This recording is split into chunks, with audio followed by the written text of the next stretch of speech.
Le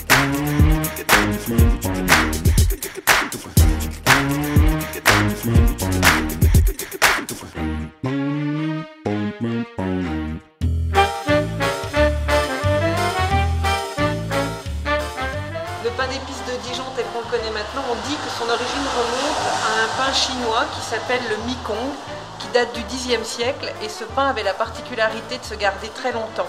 Donc on dit que les cavaliers de Gengis Khan sont partis en guerre avec ce pain qui se gardait très longtemps, et c'est comme ça qu'ils ont répandu ce pain un petit peu partout dans le monde. C'est arrivé jusqu'au Moyen-Orient, et ensuite c'est revenu en Europe par l'intermédiaire des croisés.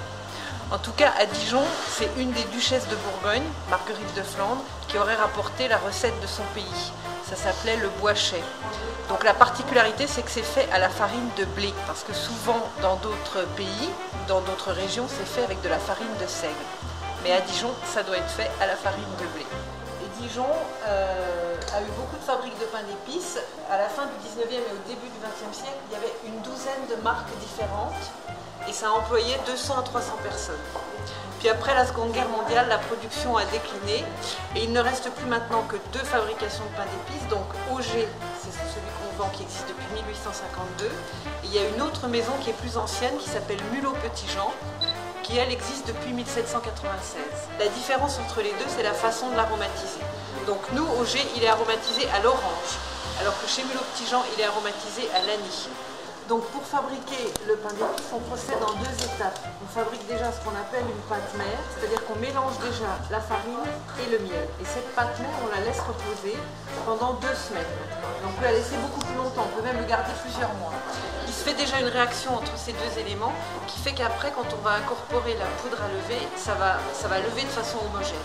Donc quand on veut, on reprend cette pâte mère et on va procéder à ce qu'on appelle le braquage, c'est-à-dire qu'on va la pétrir à nouveau et là on va incorporer ce qui nous manque, donc le jaune d'œuf, la poudre à lever et l'arôme. Et quand la pâte est prête, on peut l'utiliser telle quelle pour faire des grosses pièces. Vous verrez là-haut, il y a un gros pavé de 6 kg dans lequel on coupe ces morceaux-là, c'est le pavé nature qui fait 6 kg, ou alors des pavés qui font à peu près 4-5 kg avec des fruits confits ou des amandes. Si on veut obtenir quelque chose de plus petit, on passe la pâte au laminoir et puis après on la découpe à l'emporte-pièce. Donc ça, c'est encore des opérations qui sont faites à la main. Vous verrez dans le film, tous les pains d'épices qui sont dans les boîtes, là, qui sont fourrés confiture, sont tous découpés à la main. Alors il n'y a que 2 articles qui sont faits maintenant sur un appareil, qui sont faits de façon un peu plus automatique, c'est les nonnettes. Donc les nonnettes, c'est ça. C'est des petits pains d'épices ronds individuels. Donc ça, et les glacés minces. Le glacé mince, c'est une languette de pain d'épices recouverte de glaçage.